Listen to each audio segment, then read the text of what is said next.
अस्सलाम वालेकुम बच्चों। तो आज हम सीखेंगे उर्दू हरूफ तहज्जी। अलिफ से अनार, अलिफ मद आ से आड़ू, बे से बिल्ली, पे से परी, ते से तरबूज,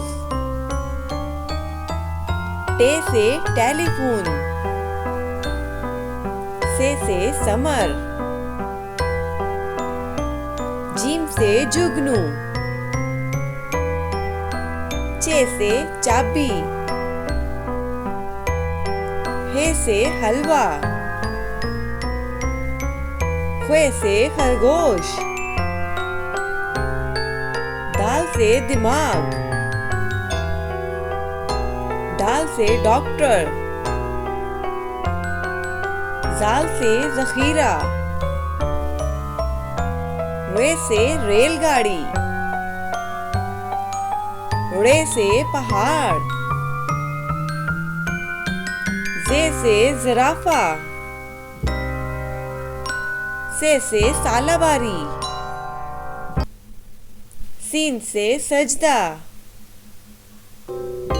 शीन से शहद, स्वाद से संदूक, ज़्वाद से ज़ईफ, तोए से त्यारा, ज़ोए से ज़रूफ, ऐन से औरत, गैन से गुब्बारे, फे से फुवारा, काफ से किला, काफ से केक, गाफ से गाय, लाम से लीमू, मीम से मस्जिद,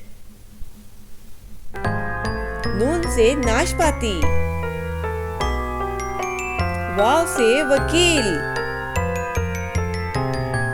हे से हाथी,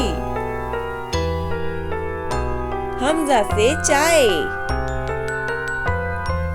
छोटी ए से यो-यो, बड़ी ए से या रसूल अल्लाह सल्लल्लाहु अलैहि वसल्लम। वीडियो अच्छी लगी हो तो लाइक करें।